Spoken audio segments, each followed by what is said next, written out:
So I want to start out with something. We always try to give Biden his props, and we will continue to give Biden his props. But this week, I'm going to give the vice president her props. We keep hearing about how unpopular she is, how she needs to be replaced. Well, she went ahead and she kicked off a tour of colleges. I believe all the colleges are HBCUs, but the response she's getting, the welcome she's getting, the enthusiasm she's getting, uh, it warms my heart, and but it also shows how I kind of believe. I believe the pundits, are acting in bad faith. That's all they do. But have you caught the vice president's tour of two colleges thus far? Yeah, not only that, but the accompanying of support from kind of these black, I would say black, mostly black influencers. We saw, I think, people finally say enough's enough with her.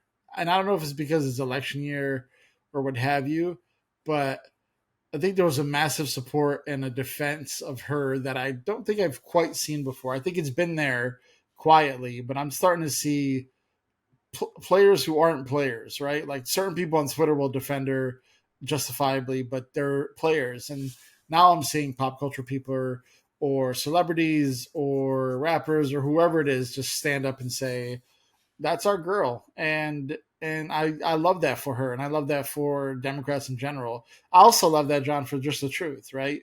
She's been exceptional. There hasn't been a single misstep within her kind of purview, and I think we need to give her credit for credit's due.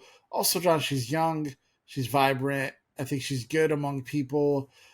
Look, I can't. There was a big debate. I don't know if you saw it about her election kind of history and what she ever won on her own. And I think people were arguing about it. I think she unseated a longtime Republican in that DA race or the AG race or whatever it was in California, and she won the Senate seat handily. But granted, that was against another Democrat. But um, when she was the front runner, in my opinion, for 2020, and then her campaign kind of stumbled out and fizzled out a little bit, and I think people took that as, well, she's not good at campaigning, but she was on the presidential ticket. She won in 20.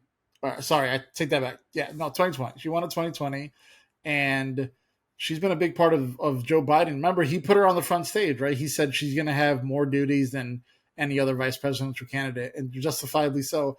And also, John, sorry to keep ranting, but the last point I'm making is the Biden administration isn't running away from her, right? They're like, yeah, if something happens to me, she's perfectly fine, and we're proud of that she's on our ticket.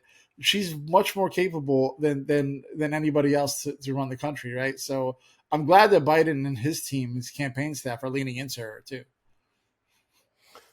One of the things, and it this involves both how the vice president's treated, but also the dragging of Biden, his age, and everything else. Is I think that there's a concentrated effort. If Biden wins another 4 years, and there's people saying, well, he should choose a different running mate. If Biden wins another 4 years, whether he serves his full term, which I fully expect him to do, or for some reason he doesn't serve a full term, um, she becomes president, or she obviously becomes a front runner in 2028.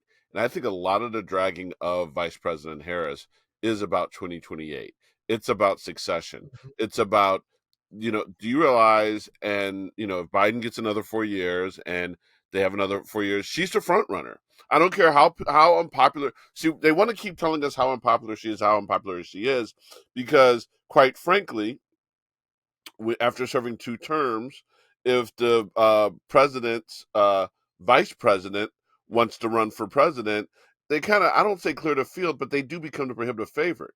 And so you have a situation where Vice President Harris literally goes into 2028 being a prohibitive favorite. And there's a lot of people who don't want that. So I do believe that what we're seeing is more about 2028 politics than it is about 2024. But let's be honest, though, too. I've tweeted a lot about this, and yes, I tweet. I don't post on X. I tweet. Uh, but if we're keeping it 100, um, the the press is manipulating the media, the cable news outlets. They're manipulating things to make it seem, the continued dragging of Biden, the go ahead, and he's too old, and all of the things. This is manipulation. It's funny because I'm not sure if you saw, and by the time this airs, MSNBC, not MSNBC, but NBC will have aired the Meet the Press Kristen Welker interview of Kristen Welker interview of of Donald Trump, and one of the things they keep saying, MSNBC does when they play the clips, they keep saying, "Well, we've reached out to Joe Biden and offered him an interview." Do you know why that's BS? Is because Donald Trump is not the Republican nominee. And realistically, if you've given Donald Trump airtime, there's not time for the Trump Biden matchup. You should be giving Ron DeSantis equal time, Nikki Haley equal time, Tim Scott equal time. But they're trying to already get the Biden Trump matchup. And of course, we kind of know that that's where we're going. But the reality is that um, we know that's where we're going. But the reality is that they're trying to force something that's not necessarily in the cards, if that makes sense.